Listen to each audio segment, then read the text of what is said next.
আল্লাহ তাআলা দরবারে শুকরিয়া জানাই যে আল্লাহ তাআলা আমাদেরকে নিয়মিত এই মাহফিলে আসার, বসার, কিছু শোনার তৌফিক দিচ্ছেন। আলহামদুলিল্লাহ। আমরা আগেই বলছি, শুধু কথা শুনলে হলো না, শোনাটা একটা বড় ভালো কাজ, কিন্তু শোনাটা যদি জীবনে বাস্তবায়ন না হয়, কম বা বেশি, তাহলে বুঝতে হবে শোনার ভিতরে বা বলার ভিতরে কিছু ত্রুটি আছে। কারণ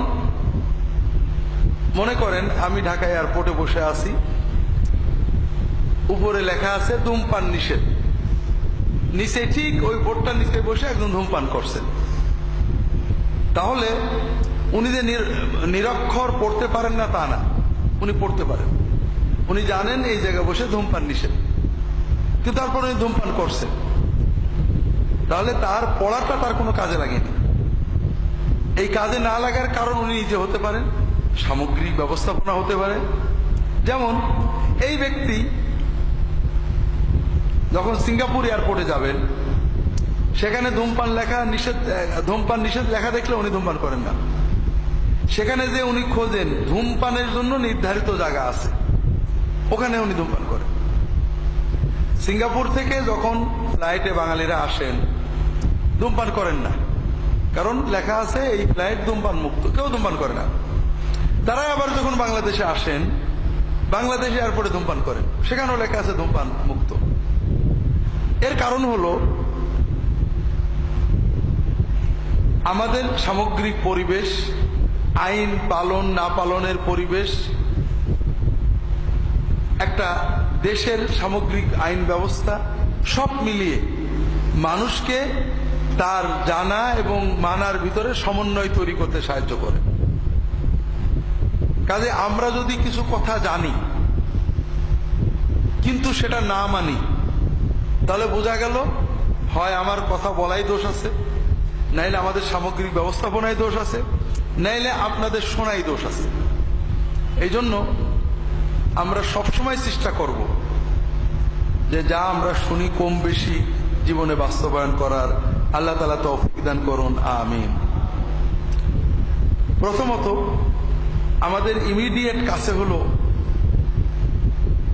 জিলহজ মাস, আমাদের সামনেই হজের মাস। যারা হজে যাবেন তারা চলে যাবেন, যারা দেশে থাকবেন তারা এই জিলহজ মাসে দুই ধরনের ইবাদত করবেন। একটা ইবাদত আমরা সবাই জানি, আমরা কুরবানি, ঈদুল আজহা করব, কুরবানির ঈদ করব এবং কুরবানি দেব। আর একটা আমল যেটা আমরা সাধারণত সবাই সচেতন নই, কেউ কেউ সচেতন, সেটা হলো জিলহজ মাসের 1 তারিখ থেকে শুরু করে 9 তারিখ পর্যন্ত করণীয় ইবাদত। একটা তো যারা কোরবানি দিবেন তাদের জন্য হাদিস শরীফে আসছে, কোরবানির মাসের চাঁদ উঠলে, অর্থাৎ জিলহজ মাসের চাঁদ উঠলে, জিলহজ মাসের কোরবানি পর্যন্ত 10 দিন তারা নখ চুল কাটবেন না, কোরবানির পরে কাটবেন। অর্থাৎ ঈদের সময় আমরা পরিচ্ছন্ন হব, সব ঠিক আছে, কিন্তু নখ এবং চুল জাতীয় কিছু কাটা বাদে। যারা কোরবানির সিদ্ধান্ত নেবেন তাদের জন্য রাসূলুল্লাহ সাল্লাল্লাহু আলাইহি ওয়াসাল্লাম বলছেন, মান আরাদা আন ইউযাহিয়া ফালা ইয়াখুযান্না মিন শা'রিহি ওয়া যফরিহি শাইআন আও কামা ক্বালা সাল্লাল্লাহু আলাইহি ওয়াসাল্লাম। যে ব্যক্তি কুরবানি দেওয়ার সিদ্ধান্ত নেবে, ইচ্ছা পোষণ করবে, ওই ব্যক্তি তার চুল নখ মোটেও কাটবে না। এজন্য যারা কুরবানি নিয়ত করেছেন তাদের জন্য এটা হলো নেগেটিভ কাজ, অর্থাৎ আপনি এই কাজ থেকে বিরত থাকবেন। এর পাশাপাশি কিছু পজিটিভ কাজ আছে, করণীয়। আল্লাহ রাসূল সাল্লাল্লাহু আলাইহি ওয়াসাল্লাম বলছেন, মা মিন আইয়ামিন আল আমালুস সালিহু খায়রুন ওয়া আহাব্বু ইলাল্লাহি মিন হাযিহিল আশর। আল্লাহ তাআলা বছরের 354 দিনে যে 10টা দিন সবচেয়ে বেশি পছন্দ করেন নেক আমলের জন্য, সেটা হলো এই জিলহজ মাসের প্রথম 10 দিন। অর্থাৎ জিলহজ মাসের এই 10 দিনের বাইরে নেক আমল করলে আল্লাহ যত সওয়াব দেন, যত খুশি হন, এর চেয়ে বেশি সওয়াব দেন, বেশি খুশি হন যদি আমরা এই 10 দিনে নেক আমল করি। এজন্য সাহাবায়ে কেরাম এই 10 দিনে ব্যাপক পরিশ্রম করতেন, ইজতিহাদ করতেন ইবাদতের জন্য। আর এই ইবাদতগুলোর প্রথম ইবাদত হলো রোজা, সিয়াম। জিলহজ মাসের 1 তারিখ থেকে 9 তারিখ পর্যন্ত রোজা পালন করা, এটা সুন্নত। অনেক সওয়াবের কথা হাদিস শরীফে আসছে।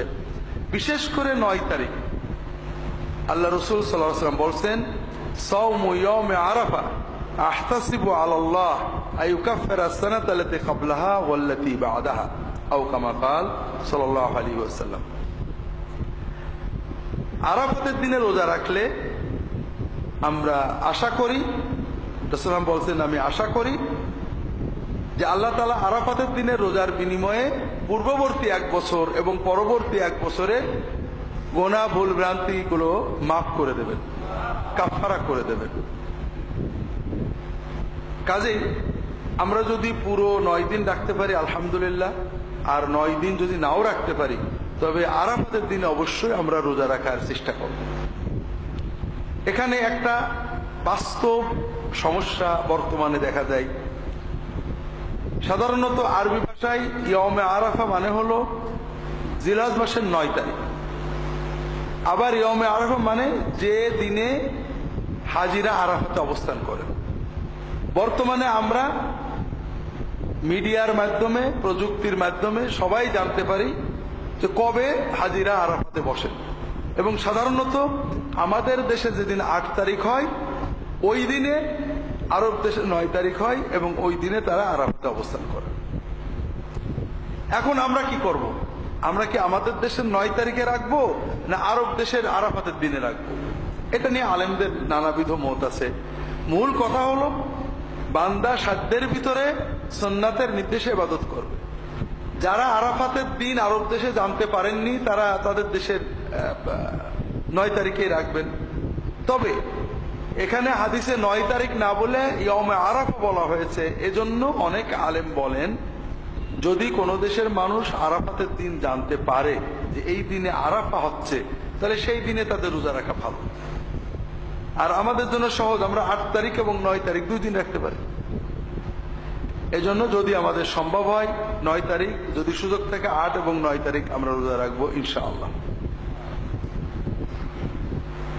রোজার পরে বাকি নেক আমল উন্মুক্ত, বেশি বেশি নফল সালাত আদায় করা, বেশি বেশি জিকির, বেশি বেশি তিলাওয়াত, বেশি বেশি দান, মানুষের সাহায্য করা, আল্লাহর পথে দাওয়াত দেওয়া, নেক আমল বলতে যত আছে এগুলো এই কয়দিনে আমরা যদি একটু বেশি করতে পারি। আল্লাহ তাআলা জিকির করতে ওযু ও গোসল জরুরি না, আমরা এই কয়দিনে সবসময় করি। এই কয়দিন একটু বেশি জিকির করব, বেশি দরুদ পড়ব, বেশি তাসবিহ তাহলিল করব। এছাড়া দান, সদকা, কোরআন তেলাওয়াত ইত্যাদিগুলো আমরা এই কয়দিনে বেশি করার চেষ্টা করব। আল্লাহ তাআলা তৌফিক দান করুন, আমিন।